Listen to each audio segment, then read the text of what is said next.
Skill assessment क्या होती है? क्या आपको स्किल असेसमेंट की ज़रूरत है? स्किल असेसमेंट का जो क्राइटेरिया है या उसके लिए रिक्वायरमेंट क्या है? क्या आप ऑस्ट्रेलिया में पढ़े हैं या ऑफशोर पढ़े हैं या आप टॉप यूनिवर्सिटी में पढ़े हैं, आपको स्किल असेसमेंट की ज़रूरत है या नहीं है? और बहुत से रिलेटेड सवालात स्किल असेसमेंट के हवाले से, तो आज मैं उस हवाले से बात करूंगा।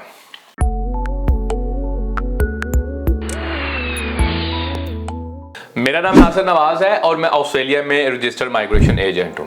आज मैं बात करूंगा स्किल असेसमेंट के हवाले से। तो स्किल असेसमेंट होती क्या है? स्किल असेसमेंट ये होती है कि जैसे दुनिया के अंदर काम करने की स्टैंडर्डाइजेशन तो है नहीं है। मसलन एक मुल्क के अंदर हो सकता है एक काम बहुत अच्छा परफॉर्म हो रहा हो और दूसरे मुल्क के अंदर उसकी स्टैंडर्ड उस तरह ना हो।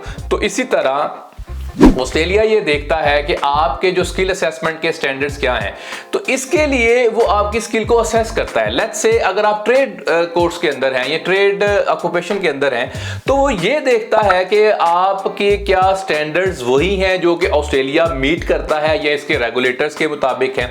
या अगर आप इंजीनियर हैं तो ऑस्ट्रेलिया ये देखता है कि आप उसी पाए के या उसी स्टैंडर्ड के इंजीनियर हैं। इसी तरह आप डॉक्टर हैं या फार्मासिस्ट हैं, अब कोई भी ऑक्यूपेशन कर रहे हैं तो ऑस्ट्रेलिया इसके लिए स्किल असेसमेंट रिक्वायर करता है। इसके लिए स्किल बॉडीज होती हैं, असेसर्स होते हैं जो कि इसको इंश्योर करते हैं कि आपकी स्किल असेसमेंट उसी के मुताबिक हो। तो स्किल असेसमेंट ये है आपकी स्टडी और आपके काम को लेकर उसको असेस करने के लिए जो असेसिंग बॉडी करती है, आपकी एप्लीकेशन या आपकी असेसमेंट करती है, उसको स्किल असेसमेंट कहते हैं। स्किल असेसमेंट जो है वो आपके विद फॉर्मल एजुकेशन हो सकता है, without formal education on the basis of your work experience भी हो सकता है। ये डिपेंड करता है कौन सी ऑक्यूपेशन है। जैसे ट्रेड के अंदर आपकी फॉर्मल एजुकेशन ना भी हो, एक लंबा अरसे का आपके पास एक्सपीरियंस हो, तो असेसमेंट हो सकती है। लेकिन डॉक्टर के लिए आपको क्वालिफिकेशन चाहिए ही चाहिए। तो आपने इन चीजों को भी देखना है। तो ये स्किल असेसमेंट के हवाले से, ये स्किल असेसमेंट होती है जो कि आपके ऑक्यूपेशन को डिटरमिन करती है। दूसरे नंबर पे क्या बहुत सारे लोग ये पूछते हैं कि मुझे भाई स्किल असेसमेंट की जरूरत है या नहीं है। अच्छा, ये डिपेंड करता है आपको स्किल असेसमेंट की जरूरत है या नहीं है।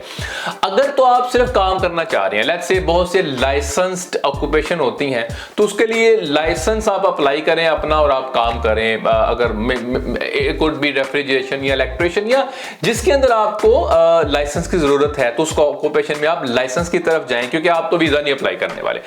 लेकिन अगर आप वीजा अप्लाई करने जा रहे हैं, ये सब क्लास 489 है, सब क्लास 190 है, सब क्लास 491 है, सब क्लास 482 है, 494 है, तो इनके हवाले से या 186 है सब क्लास, तो इसके हवाले से आपको स्किल का असेसमेंट की जरूरत पड़ती है।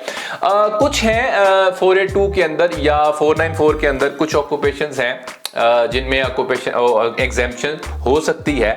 लेकिन आमतौर पे आपको, अगर आपने वीजा अप्लाई करना है, आपने परमानेंट रेजिडेंसी अप्लाई करनी है, तो आपको जरूरत पड़ती है स्किल असेसमेंट की। तो यस, लेट्स से एक शेफ है तो एक शेफ को जरूरत पड़ेगी स्किल असेसमेंट की, बिल्कुल पड़ेगी। 482 के लिए भी उसको जरूरत पड़ेगी, उसको 186 के लिए भी पड़ेगी, इसके लिए कह सकते हैं 189 के लिए, और 189, 190, 491 के लिए स्किल असेसमेंट आपको चाहिए ही चाहिए। उसमें अगर आप लाइसेंस लेके आ जाएंगे कि मेरे पास ये ट्रेड ऑक्यूपेशन का लाइसेंस है, तो वो नहीं चलेगा।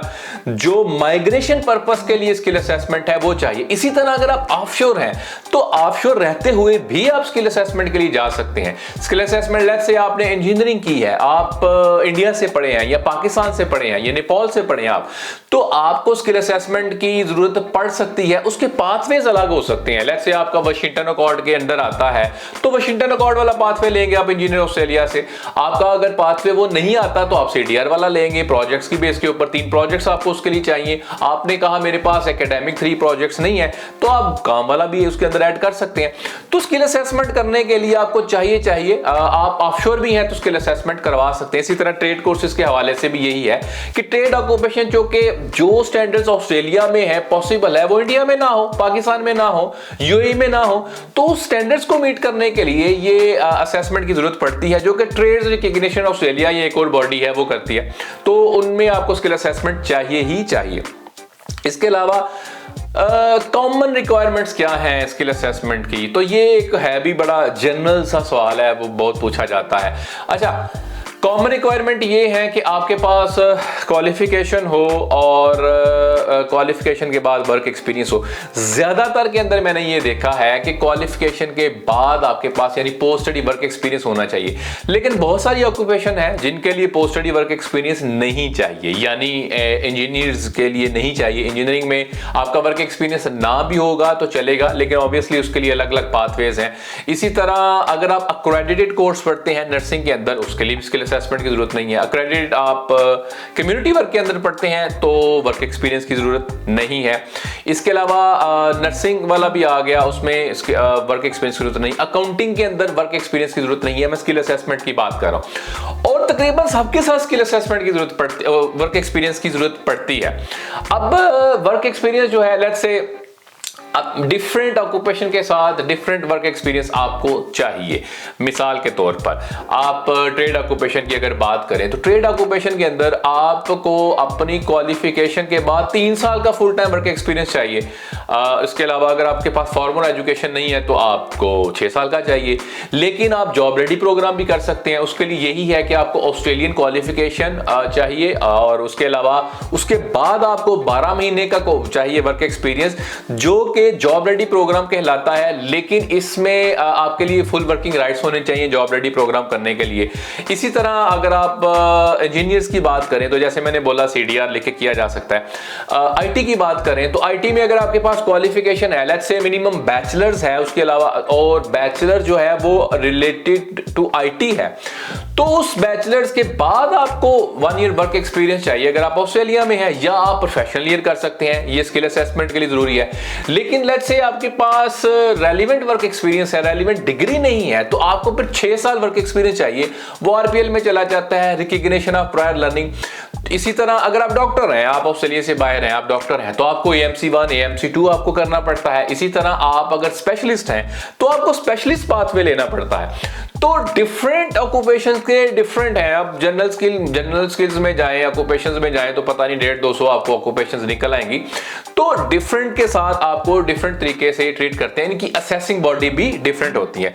इसके अलावा जी cost of skill assessment depend करता है किस बॉडी के साथ जा रहे हैं। जैसे ACS के साथ जा रहे हैं तो उसके आई थिंक 500 के करीब है। इसी तरह आप जॉब रेडी के साथ जाएंगे तो job ready step by step 4 steps के ऊपर आपसे चार्ज करते हैं, वो तकरीबन 2-3 हज़ार तक डॉलर हो सकते हैं। इसी तरह AMC के अलग से हैं, फिजियोथेरेपिस्ट के लिए अलग से हैं। तो कॉस्ट जो है वो आप उनकी बॉडी पे या उनकी वेबसाइट पे जो उनकी असेसिंग बॉडी है उस पर जाके देख सकते हैं, डिफरेंट है। प्रोसेस पूछते हैं जी स्किल असेसमेंट का। अभी अगेन जैसे मैंने पहले बयान किया कि प्रोसेस क्या है स्किल असेसमेंट का, तो प्रोसेस डिफरेंट ऑक्यूपेशंस के साथ डिफरेंट तरीके से चलता है। इंजीनियर्स को CDR लिखनी पड़ती है, जो अकाउंटेंट्स हैं अकाउंटेंट को 7 ईच लेना पड़ता है, या 7 ईच नहीं आ रहा तो फिर प्रोफेशनली प्रोग्राम कर लें, आपको 7 ईच की जरूरत नहीं पड़ेगी, 6 ईच के साथ भी काम चल जाएगा। इसी तरह ट्रेड कोर्सेज की बात करें तो जॉब रेडी में 1 साल का चाहिए, जॉब रेडी ना हो तो फिर 3 साल चाहिए उसके बाद। इसी तरह सोशल वर्कर की बात करें तो अगर प्लेसमेंट हो गई है तो फिर तो वर्क एक्सपीरियंस की जरूरत पड़ेगी, क्योंकि वो प्लेसमेंट उसी जिम्मे में आएगा। तो डिफरेंट जो है प्रोसेसेस हैं, आप अपनी ऑक्यूपेशन के हवाले से पूछ सकते हैं किस तरह हो सकती है, मैं कोशिश करूंगा कि उसका मैं जवाब दे दूं। इसके अलावा एक और बड़ा वो कॉमन क्वेश्चन आता है कि भाई हमारी स्किल जो असेसिंग बॉडी कौन सी है। अच्छा, वो skill assessing body different occupations की है तो उनको देखा कैसे जा सकता है। आप जब एक इंस्ट्रूमेंट है जो कि डॉक्यूमेंट है जिसमें शॉर्ट टर्म स्किल लिस्ट और मीडियम टू लॉन्ग टर्म है, सब क्लास 189 और 190 के लिए, आप उस डॉक्यूमेंट पे जाएं, उस डॉक्यूमेंट में जाके आप देखेंगे, आप अगर गूगल भी करेंगे आपको मिल जाएगा। तो उसमें हर ऑक्यूपेशन के सामने मेरा 3rd या 4th कॉलम होता है, उसमें असेसिंग बॉडी का लिखा होता है कि कौन सी असेसिंग बॉडी आपकी स्किल की असेसमेंट करेगी। तो उसमें से आप जाके देख सकते हैं। जस्ट जनरल व्यू यही है कि आप अगर ट्रेड कोर्सेज में हैं तो ट्रेड रिकग्निशन ऑस्ट्रेलिया करेगी, अगर आप इंजीनियर्स में हैं कि इंजीनियर्स ऑस्ट्रेलिया करेगी, अगर आप आईटी में हैं तो एसीएस करेगी, अगर आपके जनरल ऑक्यूपेशंस में आते हैं तो आप वेटएसएस के जरिए जा सकते हैं। इसी तरह और भी बॉडीज हैं, एनमेक है जो कि नर्सिंग वगैरह के लिए करता है। तो इसी तरह जो अगर आपने अपनी असेसिंग बॉडी देखनी है तो आप इंस्ट्रूमेंट पे जो कि डॉक्यूमेंट है उस पर जाके देख सकते हैं। मेरा 3rd या 4th कॉलम आपको मिल जाएगा ऑक्यूपेशन के अगेंस्ट, और हर एक का लिखा होता है कौन सी बॉडी करती है। वेबसाइट से भी आपको मिल जाएगी, वहां पे गूगल भी किया जा सकता है। मैं भी कोशिश करूंगा इसमें लिख दे दूं। अच्छा, फिर पूछते हैं जी अगर स्किल असेसमेंट हो गई है तो आगे क्या करना है। तो भाई skill assessment is the part of your visa application. Visa application करने के लिए और भी रिक्वायरमेंट्स हैं, जैसे मिनिमम एलिजिबिलिटी पॉइंट्स जो हैं वो 65 होने चाहिए। 491 कर रहे हैं तो आपके पास अपने 50 पॉइंट्स हैं, तो 15 स्टेट के मिलते हैं तो 65 की एलिजिबिलिटी बन गई। 190 करना चाह रहे हैं तो आपके अपने 60 हैं तो 5 स्टेट से आगे तो 65 से एलिजिबिलिटी बन गई। इसी तरह 189 है तो 65 पॉइंट्स आपके अपने होने चाहिए। तो एलिजिबिलिटी के लिए जनरल स्किल माइग्रेशन के लिए पॉइंट्स हैं आपके 65। 482 की बात करें, कहते हैं भाई स्किल असेसमेंट हो गया, आप क्या करें। 482 के लिए आपको full time 2 years full time work experience required है at the time of application. तो आपको वो भी देखना है, तो वो एलिजिबिलिटी आपकी फिर उस हवाले से बनेगी। फिर उसके अलावा आपकी कंपनी या स्पॉन्सर जो है स्पॉन्सर कर रहा है उनकी अलग से एलिजिबिलिटी देखी जाती है। इसीलिए इसी तरह 186 का अगर डायरेक्ट एंट्री स्ट्रीम कर रहे हैं तो 3 years full time work experience चाहिए। इसी तरह 494 कर रहे हैं तो 3 इयर्स वर्क एक्सपीरियंस चाहिए।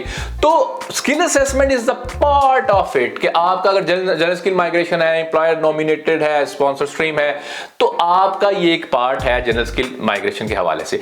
तो ये सारा सिनेरियो जो है ये इट्स जनरली नेचर। मैंने कोशिश की है कि मैं जनरली चीजों को टच कर सकूं। ये इतना बड़ा टॉपिक है कि इसको एक वीडियो में, एक छोटी वीडियो में कवर करना बहुत मुश्किल है। तो मैंने जनरल व्यू देने की कोशिश की है ताकि आपको एक आइडिया हो जाए कि स्किल असेसमेंट होती क्या है, कॉस्ट क्या है, बॉडी क्या है, कैसे किया जा सकता है। तो अगर आपको इस हवाले से कोई सवाल है तो आप कमेंट बॉक्स में जाके कमेंट कर सकते हैं। हमें सपोर्ट करने के लिए, हमारे चैनल को सपोर्ट करने के लिए सब्सक्राइब करें, इसको शेयर करें, हो सकता है बहुत सारे लोगों का फायदा हो जाए। Thank you.